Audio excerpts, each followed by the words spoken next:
Hello everyone, हमारे YouTube channel Prince education Jaipur पर आपका हार्दिक स्वागत है। दोस्तों, आज हम एक नए टॉपिक के साथ अपना इससे पहले प्रेजेंट परफेक्ट कंटिन्यूअस टेंस पूर्ण हो गया था। हम पढ़ेंगे आज फ्यूचर इंडेफिनाइट टेंस। और दोस्तों, आज आपको एक नया चैन दिख रहा होगा, नया बोर्ड, नई सोच के साथ। तो दोस्तों, हम नई सोच के साथ नया बोर्ड लाए हैं और उसके बाद में धीरे धीरे यदि आप ऐसे ही हमारे यूट्यूब चैनल पर बने रहोगे तो धीरे धीरे डिजिटल बोर्ड भी आ जाएगा, क्योंकि वो कोई ज़्यादा बड़ी बात नहीं है। क्योंकि आपको पता है कि जब ये बोर्ड आ सकता है तो वो बोर्ड क्यों नहीं आ सकता। तो दोस्तों, आप दोस्तों के पास में ऐसे शेयर करते रहिए और दोस्तों को ज़्यादा से ज़्यादा कमेंट्स करके बताइए कि कैसी लग रही है क्लास, क्योंकि आप ऐसे बताओगे तो हमारे को पता चलेगा कि हाँ ऐसे लग रही है क्लास। और दोस्तों, इतने दिन से रेगुलर क्लास नहीं हो रही थी क्योंकि कुछ आपातकालीन इमरजेंसी कुछ ऐसी घटनाएं हो चुकी थी, जिसकी वजह से फिर भी हमने कोशिश कर रहे थे कि हाँ एक क्लासें, मैथ और क्या नाम है पॉलिटिकल, ऐसी क्लासें लगा रही थी धीरे धीरे। तो आज से आपकी रीजनिंग, पॉलिटिकल, मैथ की सबकी क्लासें रेगुलर लगने लग जाएगी। तो दोस्तों, हम ज़्यादा बात नहीं करते हुए अपने इस टॉपिक की तरफ नज़र डालते हैं। तो दोस्तों, हम फ्यूचर टेंस पढ़ रहे थे, फ्यूचर इंडेफिनाइट टेंस। इसके अंदर मैं खास बात बताता हूँ आपको। फ्यूचर इंडेफिनाइट टेंस के अंदर खास बात ये है, इसमें क्या होगा, जो इसमें दो प्रकार के सेंटेंस आएंगे। एक तरीके से इसको नोट भी बोल सकते हैं हम और नोट ही बोल देते हैं इसके। ये नोट है एक, अब सेकंड और फर्स्ट, ये नोट होगा। इसमें क्या होगा, जैसे ये सिंपल सा होगा ना, आई और वी आपको पता है कि सेल के साथ आता है। ये मैं पहले क्यों समझा रहा हूँ, आप सोच रहे हो कि सर ने तो एडवर्ब भी नहीं बताया, उससे पहले बता रहे हैं, क्योंकि दोस्तों ये समझना जरूरी है। फिर हम एडवर्ब बताएंगे, फिर आपको हिंदी पहचान ही बताएंगे इसकी। आई और वी के साथ सेल आता है और बाकी जो शेष बचे हैं उनके साथ क्या आता है, विल आता है। कुछ समझ में आ रहा है? इसमें क्या होता है दोस्तों, इसमें जैसे मान लीजिए ये वो सेंटेंस होते हैं जिनमें क्या होता है, धमकी, दृढ़ता और वचन की बात की जाए, उसमें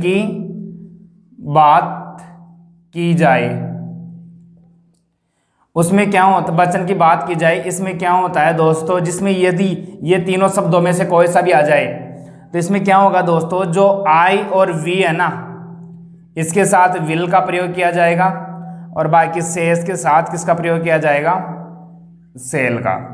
दोस्तों, ये चीज़ समझना ज़रूरी है, क्योंकि ये एग्जाम में ये चीज़ें काफ़ी कंफ्यूज में डाल देती है अपने को, तो अपने को कंफ्यूज नहीं होना। अब बात करते हैं हम इसके एडवर्ब की बात करते हैं दोस्तों। एडवर्ब मैंने आपको बताए थे कि एडवर्ब को हम क्या बोलते हैं, क्रिया विशेषण।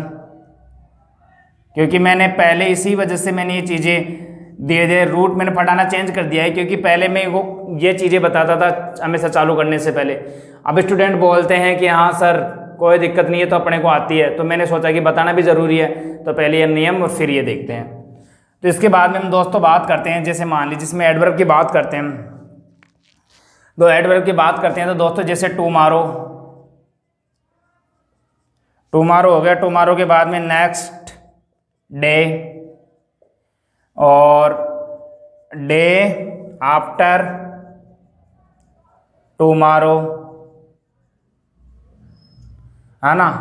और इसके बाद में हो गया जैसे ऑन मंडे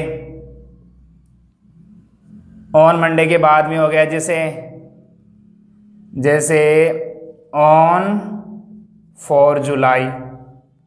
ऐसा कुछ भी आ सकता है दोस्तों, आपको समझ में आ जाना चाहिए चीज़ कि ऐसा कुछ भी आ सकता है, बस ये एडवर्ब है। यदि आपको ये इंग्लिश के सेंटेंस में मिल जाती है, इंग्लिश का सेंटेंस लिखेंगे, यदि आपको उसमें ये एडवर्ब मिल जाती है तो आप समझ लीजिए कि ये कौन सा टेंस है, फ्यूचर इंडेफिनाइट टेंस है। तो दोस्तों, इस चीज़ को समझना जरूरी है, क्योंकि एडवर्ब को क्रिया विशेषण बोलते हैं। टुमारो आने वाला कल होता है, नेक्स्ट डे आने वाला दिन होता है, और डे आफ्टर टुमारो मतलब आने वाला, आफ्टर यानी क्या होता है, पहले। जो आने वाला डे है, जो टुमारो लग गया तो आने वाला दिन से भी दिन अगला वाला दिन, ऑन मंडे, है ना, और ऑन 4 जुलाई ये आए तो आप समझ लेना कि इसका मतलब क्या होता है, कि इसमें कौन सा टेंस का प्रयोग हो रहा है, फ्यूचर इंडेफिनाइट टेंस का। तो दोस्तों, गर्मी बहुत तेज हो रही है। अब दोस्तों हम बात करते हैं इसके अंदर, इसकी हिंदी पहचान देख लेते हैं। हिंदी पहचान, हिंदी पहचान, क्योंकि स्टूडेंट को हर चीज़ बताना ज़रूरी है, क्योंकि वरना कंफ्यूज में हो जाते हैं बच्चे। जैसे गा, गी, गे आदि और भी शब्द आते हैं। एटी से लिख देता हूँ, वैसे ज़्यादा लिखने की ज़रूरत नहीं है, इतना ही समझना है अपने को, क्योंकि ज़्यादातर इन्हीं शब्दों में से आता है। अपने को यही ध्यान रखना है। हिंदी में कंपटीशन में हिंदी वाले क्वेश्चंस बहुत कम पूछे जाते हैं, डायरेक्ट इंग्लिश के आते हैं। इंग्लिश में एरर छांटना पड़ता है अपने को। यदि अपनी वोकेब अच्छी होती है तो हम एरर भी अच्छे से छांट सकते हैं। यदि अपने टेंस अच्छे से कंप्लीट है तो हम वोकेब भी अच्छे से छांट सकते हैं और एरर भी अच्छे से छांट सकते हैं। क्योंकि दोस्तों टेंस है तो टेंस के लगभग 3 या फिर 4 नंबर के क्वेश्चंस आते हैं। एसएससी हुआ और क्या नाम है, अभी एलडीसी आ रही है, पटवा और क्या नाम है, सभी और भी एग्जाम है, डीएसएस भी है ना। तो ऐसे काफ़ी एग्जाम आ रहे हैं। तो दोस्तों आप इंग्लिश को जरूर ध्यान दीजिए अच्छे से, क्योंकि इंग्लिश में नंबर नहीं कटने चाहिए अपने। अब दोस्तों आपने ये चीज़ देखी। अब इसके बाद में और बताता हूँ। तो इसके अंदर क्या होता है, मेन वर्ब की फर्स्ट फॉर्म का प्रयोग किया जाता है। ये चीज़ विशेष तौर से ध्यान रखना, क्योंकि आपको पता है कि इंडेफिनाइट टेंस है। इंडेफिनाइट टेंस में कोई सा भी इंडेफिनाइट टेंस हो, सब में मेन वर्ब की फर्स्ट फॉर्म आती है ओनली, अपवाद स्वरूप फास्ट इंडेफिनाइट टेंस को छोड़कर। पास्ट इंडेफिनाइट टेंस में क्या होता है दोस्तों, इसमें मेन वर्ब की सेकंड फॉर्म का प्रयोग किया जाता है। ये मैंने पहले पढ़ा दिया, आपको याद भी होगा मेरे हिसाब से। तो दोस्तों इस चीज़ का ध्यान रखना कि फास्ट इंडेफिनाइट टेंस में मेन वर्ब की सेकंड फॉर्म का प्रयोग किया जाता है। और क्या बात है इसके अंदर, और इसकी हेल्पिंग वर्ब तो हमने देख ही ली। जो इसकी हेल्पिंग वर्ब है वो सेल और विल है ना, बाकी और कुछ भी नहीं है इसके अंदर। तो एक बार आप इसका स्क्रीनशॉट ले लीजिए। इसके बाद में हम इसके सेंटेंस समझेंगे, जो अफर्मेटिव, पॉजिटिव, नेगेटिव होगा वगैरह वगैरह। और इसके बाद में फिर हम टेंस को ही डिटेल्स के साथ, सेंटेंस के साथ समझेंगे, जो भी आपको दिक्कत होगी। तो दोस्तों इस नोट को अच्छे से याद कर लेना कि आई और वी के साथ सेल का प्रयोग किया जाता है, सेस के साथ विल का प्रयोग। यदि धमकी और दृढ़ता और वचन वाले सेंटेंस हो, उनकी बात की जाए तो आई और वी के साथ विल का प्रयोग किया जाता है, बाकी के साथ सेल का प्रयोग किया जाता है। तो मैं इनको मिटा देता हूं, आपने मेरे हिसाब से स्क्रीनशॉट ले लिया होगा। अब दोस्तों हम आगे बात करते हैं इसके अंदर, इसको अच्छे से समझते हैं हम इसमें, और समझते हुए हम आगे बढ़ेंगे इसमें। तो आपको समझ में आ रहा है तो कमेंट्स करके बताइए कि हाँ सर समझ में आ रहा है। और दोस्तों आपकी क्लासें लग रही है, टाइम टू टाइम क्लासें लेते रहिए, आज के बाद में आपकी क्लास मिस नहीं होगी। तो दोस्तों हम पढ़ते हैं। अब इसके बाद में मैं बात करने जा रहा हूँ इसमें अफर्मेटिव सेंटेंस, जिसको हम बोलते हैं पॉजिटिव सेंटेंस ही बोल सकते हैं, पॉजिटिव सेंटेंस। पॉजिटिव सेंटेंस जिसको हम क्या बोलते हैं, सकारात्मक वाक्य। कुछ समझ में आया, जिसको हम क्या बोलते हैं, सकारात्मक वाक्य, पॉजिटिव सेंटेंस। अब दोस्तों इसी बीच में कुछ बातें करता हूं इससे संबंधित।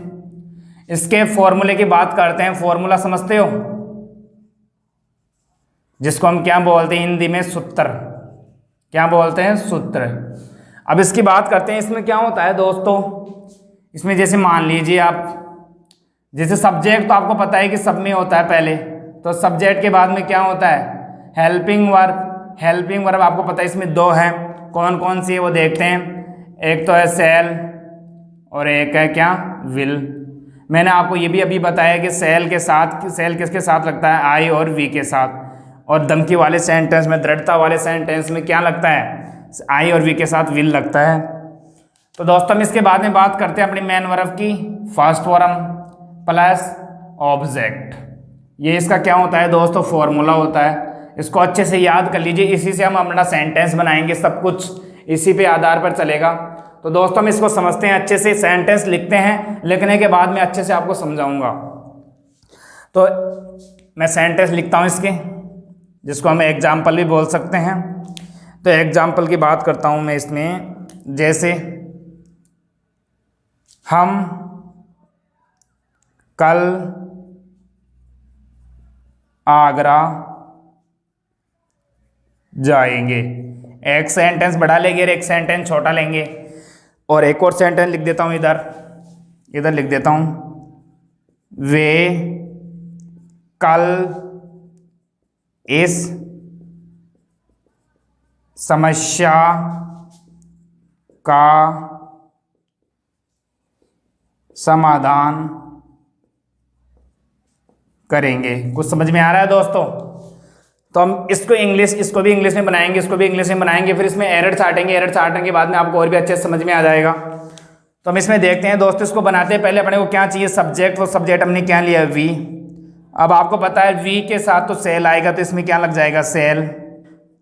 सेल लगने के बाद में दोस्तों अब कहाँ जा रहा है, अब एक स्थान से दूसरे स्थान पर जाने के लिए मैंने आपको बताया था कि गो तो आएगा, क्योंकि जाने के लिए मेन वर्ब की फर्स्ट फॉर्म है, क्योंकि गो के आप तीनों फॉर्म देख लीजिए, गो, वेंट, गॉन, ये थर्ड फॉर्म है, ये सेकंड फॉर्म है, ये फर्स्ट। अपने को कौन से चाहिए, फर्स्ट फॉर्म चाहिए ना, हमने गो ले लिया। गो के बाद में आपको पता है एक स्थान से दूसरे स्थान पर जाने के लिए हम टू का प्रयोग करते हैं, टू। अब कहाँ जा रहा है, कहाँ जा रहा है, आगरा, तो आगरा कब जा रहा है। अब लास्ट में दोस्तों ऐसे मान लीजिए इसके लास्ट में क्या आएगा, एडवर्ब। यदि एडवर्ब होगी किस सेंटेंस के अंदर तो हम क्या लगाएंगे, एडवर्ब। कुछ समझ में आ रहा है, तो यहाँ पे एडवर्ब आ जाएगा। अब क्या है, कब जा रहा है, कल, तो आने वाला कल ही तो जाएगा, क्योंकि पिछले वाले कल में तो जा नहीं सकता, वो तो भूतकाल हो गया, वो तो गुजर चुका। अब आने वाला जो समय होगा उसी में तो जाएगा, तो उसके लिए हम क्या करेंगे, टुमारो, टुमारो। तो एक ब्रॉड समझिए अच्छे से, पहले अपने को सब्जेक्ट लेना था, सब्जेक्ट ले लिया हमने वी। इसके बाद में अपने को हेल्पिंग वर्ब लेनी थी, हेल्पिंग वर्ब हम वी के अनुसार एंड सब्जेक्ट के अनुसार, तो सब्जेक्ट वी था, तो वी के साथ क्या आएगा, सेल। अब सेल के बाद में अपने को मेन वर्ब की फर्स्ट फॉर्म चाहिए, तो गो आ गई, क्योंकि अपने को मेन वर्ब फर्स्ट फॉर्म एक स्थान से दूसरे स्थान पर जाने के लिए टू का प्रयोग करते हैं, तो टू का प्रयोग किया हमने। अब कहाँ जा रहा है, आगरा, तो आगरा हो जाएगा। इसके बाद अपनी जो एडवर्ब होगी, कब जा रहा है, कल, तो कल के लिए क्या जाएगा, टुमारो। अब दोस्तों इसी को भी समझते हैं, मेरे दोनों में एरर एक साथ समझेंगे अच्छे से। तो दोस्तों इसमें बात करता हूं, जैसे मान लीजिए क्या हो जाएगा इसका सेंटेंस, इसका हो जाएगा दे हो गया वे का। अब इसके बाद में दोस्तों अब देखिए दे के साथ, अब बाकी के साथ क्या आएगा, विल, तो हम क्या करेंगे, यहाँ पे विल का प्रयोग करेंगे। विल का प्रयोग करने के बाद में मेन वर्ब की फर्स्ट फॉर्म क्या हो रहा है, इस समस्या का समाधान। तो समाधान को क्या बोलते हैं दोस्तों, इस समाधान को क्या बोलते हैं, सॉल्व। अब इसकी देखो दोस्तों, सॉल्व सेकंड भी यही होती है, थर्ड भी यही होती है, फर्स्ट ये होती है, तो अपने को फर्स्ट चाहिए, तो फर्स्ट के लिए अपने को क्या करेंगे, सॉल्व लगाएंगे, तो सॉल्व हो गई, कोई प्रॉब्लम, सॉल्व। अब कौन सी समस्या, इस, तो इसको क्या लिखेंगे, दिस प्रॉब्लम। कुछ समझ में आ रहा है आपको। तो दोस्तों अब देखते हैं इसको किस प्रकार हमने इस सेंटेंस को बनाया। पहले हमने सब्जेक्ट की बात की, सब्जेक्ट दे आ गया। अब इसके बाद में अपने को हेल्पिंग वर्ब चाहिए, सेल और विल में से एक लगानी है। अब सेल तो आई और वी के साथ लगता है, बाकी सबके साथ क्या लगता है, विल लगता है, तो हमने विल का प्रयोग किया। अब इसके बाद में अपने को मेन वर्ब की फर्स्ट फॉर्म देखनी है। अब समाधान को क्या बोलते हैं दोस्तों, सॉल्व करना। हम ऐसे नहीं बोलते कोई भी समस्या, अरे इसको तो मैं तुरंत अभी सॉल्व कर देता हूँ, तो दोस्तों सॉल्व करना। अब सॉल्व इसकी सेकंड और थर्ड फॉर्म हो जाएगी, तो हमने सॉल्व लगाया। सॉल्व के बाद में इस समस्या को, तो दिस प्रॉब्लम। तो दोस्तों अब इसमें एरर छाड़ते हैं हम, पहले इसमें छाड़ देते हैं इधर, ये एरर हो गए दोस्तों। इसमें एक लिख देते हैं, चौथा पार्ट बनाते हैं नन का, इसमें भी बना देते हैं नन। अब इसमें लिख देते हैं दोस्तों, ये हो गया डी पार्ट, एग्जाम में ऐसे आएगा, कंपटीशन एग्जाम में, ये सी हो गया, ये बी हो गया, ये ए हो गया। कुछ समझ में आ रहा है आपको। अब समझ में आ रहा है तो इसको देखते हैं और समझते हैं अच्छे से। देखिए दोस्तों इसमें क्या होगा, जैसे मान लीजिए क्या प्रॉब्लम कर सकता है आपके अनुसार, आप ही बताइए। इसमें कर देगा, ऐसी कोई दिक्कत नहीं होगी, स्टूडेंट कंफ्यूज भी हो जाएगा। जैसे मान लीजिए कुछ दृढ़ता वाले नियम पढ़ रखे हैं स्टूडेंट ने, तो ज़्यादातर मिस्टेक हल किसी यही करेगा, यहाँ पे एग्जामिनर सेल दे देगा। क्या दे देगा, सेल दे देगा। अपने को इस चीज़ को सॉल्व करना है कि अपने को सेल नहीं लगाना है। अपने को प्रॉब्लम दी है तो प्रॉब्लम को, समस्या को दूर करना है ना। तो इसमें प्रॉब्लम क्या है, एरर छाटना है अपने को। एरर किस प्रकार छाटेंगे देखना है। पहले अपने को पता लगाना है कि इसमें कौन सा टेंस है। अब टेंस की बात करते हैं तो सेल दिखते ही आप समझ जाओगे कि हाँ इसमें टेंस, तो ये तो कन्फर्म है कि इसमें कौन सा है, फ्यूचर इंडेफिनाइट टेंस है, क्योंकि मेन वर्ब की फर्स्ट फॉर्म आ रही है। अब आपको पता है कि मेन वर्ब की फर्स्ट फॉर्म से पहले सब्जेक्ट के अनुसार देखना। अपने को सूत्र पता है इसका कि subject plus helping verb plus main verb की फर्स्ट फॉर्म प्लस ऑब्जेक्ट। तो सब्जेक्ट हो गया अपना दे। अब आपको पता है कि सेल के साथ आई और वी का प्रयोग किया जाता है और वी के साथ बाकी सबका प्रयोग किया जाता है शेष का। तो दे है तो दे के साथ में आपको वैसे तो यही भी पता चल गया कि दे के साथ में सेल तो आएगा नहीं, विल आएगा। तो इस वजह से आपको एरर तो यहीं पे पता लग गया, पर फिर भी आगे देखना चाहिए अपने को। तो दोस्तों क्या होगा, जैसे मेन वर्ब की फर्स्ट फॉर्म है, बिल्कुल सही है आगे। दिस प्रॉब्लम ऑब्जेक्ट बिल्कुल सही है यहाँ तक। तो इसमें से अब ये तो नन तो हो नहीं सकता, तो इसलिए अपना कौन सा प्रॉब्लम हो गया दोस्तों, सी पार्ट में, ए पार्ट में प्रॉब्लम है। कौन से पार्ट में प्रॉब्लम है दोस्तों, ए पार्ट में। तो कुछ समझ में आया कि कैसे एरर छाड़ते हैं। तो इसी प्रकार दोस्तों में एरर छाड़ते हैं। अब इसको देखते हैं, इसमें भी मैं एरर बना देता हूँ। जैसे मान लीजिए ये एरर हो गया और ये डी पार्ट हो गया, इसको डी लिख दिया मैंने और इसको लिख दिया सी और इसको लिख दिया बी और इसको लिख दिया ए। अब इसमें क्या करेगा दोस्तों, यहाँ पे लिख देता हूँ, यहाँ पे आएगा विल। क्या आएगा यहाँ पे, विल का प्रयोग होगा दोस्तों, ये गलत है। कुछ समझ में आया। अब यहाँ पे क्या होगा दोस्तों, यहाँ पे मान लीजिए कुछ दे देगा, यहाँ पे हेल्पिंग वर्ब मेन वर्ब में प्रयोग कर देगा, यहाँ पे दे देगा वेंट। क्या दे देगा, वेंट। अब अपने को समझना है दोस्तों कि क्या चीज़ में दिक्कत हो रही है। अब अपने को पहले वॉइस फॉर्मूला हेल्पिंग वर्ब के अनुसार, एडवर्ब के अनुसार भी पता लग सकते हैं कि एडवर्ब टुमारो आ रही है तो इसमें फ्यूचर इंडेफिनाइट टेंस है, और सेल के अनुसार भी पता लगा सकते हैं कि हाँ इसमें फ्यूचर इंडेफिनाइट टेंस है। अब आपको पता है कि दोस्तों सेल तो और में भी आ सकती है, फ्यूचर कंटिन्यूस में भी आएगी, फ्यूचर परफेक्ट में भी आएगी, बट टुमारो के अनुसार पता लग सकता है कि इसमें कौन सा टेंस है, फ्यूचर है। अब आगे बात करते हैं वी सेल। अब सेल के बाद में आपको पता है कि वी के साथ सेल आएगा, यहाँ तक तो ए पार्ट तो कंप्लीट है। अब इसके बाद में पता है कि आपको मेन वर्ब की फर्स्ट फॉर्म आनी चाहिए, तो यहाँ पे मेन वर्ब की सेकंड फॉर्म आ रही है वेंट। अब टू ये तो सही है, आगरा सही है, टुमारो बिल्कुल सही है। तो कौन से पार्ट में मिस्टेक अपने दोस्तों, बी पार्ट में प्रॉब्लम है। कौन से पार्ट में प्रॉब्लम है, बी पार्ट में। इसलिए यहाँ पे ये वेंट ना आके यहाँ पे क्या आएगा, गो आएगा। क्या आएगा दोस्तों, गो का प्रयोग किया जाएगा। तो यही अपना एरर है। तो दोस्तों आप एक बार इसका स्क्रीनशॉट ले लीजिए। तो दोस्तों हम बात कर रहे थे, अब देखिए हमने देख लिया पहले अफर्मेटिव सेंटेंस। अफर्मेटिव सेंटेंस के अंदर मैंने आपको शुरू में ही दो टाइप बताई थी कि हम दो प्रकार के नोट पढ़ रहे हैं। जो पहले प्रकार के नोट पढ़ रहे थे उसमें क्या हुआ था, सेल और विल था, सेल के साथ सेल और विल था, उसमें क्या हो रहा था, सेल के साथ हम आई और वी का प्रयोग कर रहे थे, है ना। अब इसमें क्या हो रहा है दोस्तों, ये धमकी और दृढ़ता और वचन वाले वाक्य हैं। मैंने आपको पहले समझाया था ये चीज कि इसके अंदर क्या होगा, जैसे मान लीजिए सेल होगा, सेल के साथ साथ और विल होगा, है ना। तो सेल के साथ हमने कुछ इसमें शेष बाकी सबका प्रयोग कर रहे थे, और बाकी इसमें क्या कर रहे थे, आई और वी के साथ विल का प्रयोग कर रहे थे। ये चीज इंपॉर्टेंट इसके अंदर समझना। तो दोस्तों उसमें हम क्या कर रहे थे, अफर्मेटिव वाले में सेल और विल के साथ, सेल के साथ हम आई और वी का प्रयोग कर रहे थे और विल को सबके शेष के साथ छोड़ रहे थे, सही है ना। तो ऐसे ही हम इसका बनाएंगे, तो हम इसमें समझते हैं अच्छे से। तो इसके पहले फॉर्मूला देख लेते हैं, इसका फॉर्मूला क्या होगा। फॉर्मूला वही होगा, क्योंकि सब्जेक्ट प्लस सेल और विल प्लस मेन वर्ब की first form plus object plus adverb, है ना। तो अपने इसमें क्या होगा, सेल के साथ शेष आएगा और विल के साथ क्या आएगा, आई और वी का प्रयोग किया जाएगा। यही चीज समझना इंपॉर्टेंट है इसके अंदर। अब इसके अंदर सेंटेंस बताता हूं किस प्रकार सेंटेंस में प्रयोग किया जाएगा। तो इसके सेंटेंस समझते हैं हम। इसकी सेंटेंस को हिंदी में क्या बोलते हैं, वाक्य। कुछ समझ में आ रहा है आपको। तो इसको बनाते हैं हम। अब जैसे मान लीजिए कोई भी धमकी देता है, मैं तुम्हें मार दूंगा, क्योंकि आजकल दोस्तों सिंपल सी बात है, फेसबुक हुई, व्हाट्सएप हुई, सभी पे क्या होता है दोस्त, कोई भी गलती कर देता है, क्या ज्यादा बोल रहा है क्या, तुम्हें मार दूंगा मैं। तो दोस्तों धमकी तो है, अरे ऐसी धमकी भरी बातें नहीं देते क्या, तू घर चल अभी तेरा क्या हाल करता हूँ।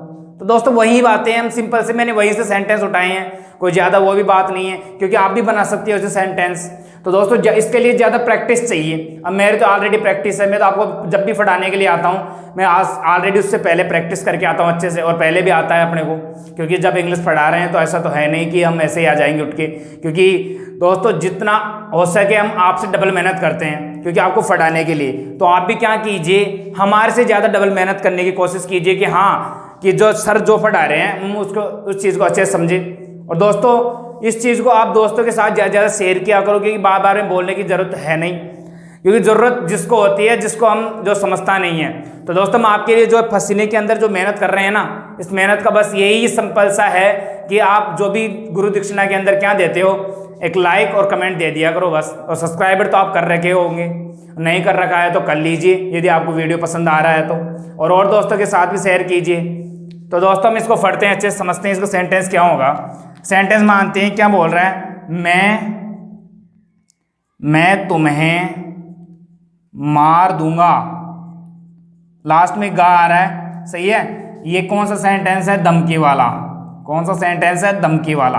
धमकी दे रहा है किसी को, ये मैं तुम्हें मार दूंगा। एक और ले लेते हैं ऐसा सेंटेंस, वह इस समस्या को हल जरूर करेगा। वह इस समस्या को हल जरूर करेगा। तो इसको समझिए अच्छे से। ये कौन सा सेंटेंस है? ये दृढ़ वाला सेंटेंस है, दृढ़ता वाला, क्योंकि निश्चय ले रहा है वो, दृढ़ निश्चय है। मैं इसको क्या कर दूंगा? सोल्व कर दूंगा। तो इसको बनाते हैं हम अच्छे से, देखते हैं। जैसे दोस्तों इसमें क्या होगा, पहले अपने को सब्जेक्ट चाहिए। सब्जेक्ट क्या है इसके अंदर? आई। तो हम आई से बनाते हैं। अब आई के पता है कि आई के साथ में क्या आएगा? विल। तो हमने विल ले लिया। अब विल के साथ में अपने को मेन वर्ब की फर्स्ट फॉर्म मार दूंगा। तो मारने की क्या होती है दोस्तों? किल। देखिए दोस्तों, किल और किल्ड, ये क्या हो गई? थर्ड भी ये होगी, सेकंड भी ये होगी, फर्स्ट ये हो गई, है ना। तो अपने को क्या चाहिए? किल हो गया। किल के बाद में हम क्या करते हैं दोस्तों, अब जैसे मान लीजिए किससे मारेगा? तुम्हें। तुम्हें की क्या हो जाएगी? यू, क्योंकि आपको पता है जैसे यू, योर, ये सब्जेक्टिव रूप हो गया, ये ऑब्जेक्टिव रूप हो गया और ये पॉसेसिव रूप हो गया। मैंने आपको पहले प्रोनाउन के अंदर अच्छे से पढ़ाए हैं। तो अपने को सब्जेक्टिव का क्या चाहिए? वहां पे ऑब्जेक्ट का रूप में प्रयोग हो रहा है, तो ऑब्जेक्टिव रूप चाहिए। तो ऑब्जेक्टिव रूप क्या हो जाएगा? यू। तो कुछ समझ में आया? तो इसी बीच हम आगे समझते हैं। देखिए दोस्तों, इसको बनाते हैं, क्योंकि धमकी वाला था तो इसमें आई के साथ क्या आ रहा है? विल आ रहा है। अब इसके बाद में देखते हैं दोस्तों, इसमें ही है, अलग है, इनसे अलग है। तो इसके साथ क्या आएगा? सेल, ही सेल। अब वही समस्या को हल करने को क्या बोलते हैं? सॉल्व। समाधान को भी सॉल्व बोलते हैं। यह सेंटेंस इसलिए लिया है क्योंकि स्टूडेंट कंफ्यूज ना हो ऐसे सेंटेंस में, क्योंकि इसलिए ही मैंने ये सेंटेंस दोबारा से लिया है और कुछ इसमें हल्का फुल्का इसमें चेंज किया है, क्योंकि आपको अच्छे से समझ में आ जाए कोई चीज। तो सॉल्व, अभी मैंने आपको बताया कि सिर्फ फर्स्ट फॉर्म ये होती है, सेकंड फॉर्म सॉल्व्ड हो जाएगी और थर्ड फॉर्म भी यही हो जाएगी। तो अपने को फर्स्ट फॉर्म चाहिए, तो हमने क्या ले लिया? सॉल्व। सॉल्व के बाद में क्या? इस समस्या को क्या बोलते हैं? This problem. तो कुछ समझ में आया दोस्तों? तो दोस्तों इसमें कुछ खास बात नहीं है कुछ समझाने की, क्योंकि एरर तो मैंने पहले भी समझा दिया था। इसमें कुछ एरर होगा नहीं, होगा तो बस यहीं पे होगा, क्योंकि इस हेल्पिंग वर्ब में दे देगा, या तो यहाँ पे विल दे देगा, क्योंकि आपको पता है कि ये क्या नाम है? दृढ़ता वाला सेंटेंस है। तो इसमें क्या हो जाएगा कि इसमें विल दे देगा। यदि इसमें धमकी भरा सेंटेंस है तो इसमें सेल दे देगा, और क्योंकि आपको पता है कि आई और वी के साथ तो सेल आता है, आपको बस यही याद रहेगा। ऐसे तो याद रहेगा नहीं कि धमकी वाला है, तो इसमें क्या आएगा? विल आएगा। तो दोस्तों आपको इतना पढ़ाने के बाद में भी आप यदि गलती करते हो तो इस चीज़ के लिए आप जिम्मेदार हो, क्योंकि आपको बार बार वीडियो देखना चाहिए आप, क्योंकि इस समस्या को दूर होना चाहिए। हम यदि हम क्लास ले रहे हैं तो क्लास को अच्छे से लीजिए, क्योंकि यदि किसी चीज़ में दिक्कत आ रही है तो दिक्कत क्या है? क्योंकि आप बार बार उस चीज़ को नहीं देख रहे हो। यदि उस चीज़ को आपको बार बार देखना है तो वो चीज़ आपको अच्छे से समझ में आ जाएगी। एक बार नहीं तो दो बार नहीं तो 3 बार अच्छे समझ में आएगी दोस्तों। तो दोस्तों आपको इसका स्क्रीनशॉट ले लीजिए। स्क्रीनशॉट लेने के बाद में आपको समझ में आ रहा है कि किस प्रकार ये चीज़ मैंने आपको पढ़ाई है। फिर भी एक बार और समझा देता हूँ। पहले अपने को सब्जेक्ट चाहिए, सब्जेक्ट के साथ हमने आई लिया। सेल और विल में से अपने को एक चीज़ लेनी थी, तो आई के साथ हम क्या लेंगे? विल लेंगे, क्योंकि धमकी भरा सेंटेंस है। मेन वर्ब की फर्स्ट फॉर्म, फिर ऑब्जेक्ट। एडवर्ब है नहीं तो एडवर्ब लगाएंगे नहीं। अब इसमें क्या होता है? वही सब्जेक्ट ही आ गया। अब सेल और विल में से, अब क्योंकि आई और वी के साथ तो विल आएगा, बाकी सबके साथ क्या आएगा? सेल आएगा। तो यहाँ पे क्या आएगा? सेल आएगा, विल नहीं आएगा। अब इसके बाद में क्या होगा दोस्तों? सॉल्व, मेन वर्ब की फर्स्ट फॉर्म हो गई दिस प्रॉब्लम। तो कुछ समझ में आया? तो दोस्तों इसी प्रकार आपको समझ में आए तो आपको अच्छा लगे तो बताइए कि हाँ सर हमारे को अच्छा लग रहा है, और कमेंट्स करना ना भूलिए। और ऐसे ही हमारे YouTube चैनल पर बने रहिए। तो सभी के माता पिता को मेरा प्रणाम। आज के लिए इतना ही। Thank you very much.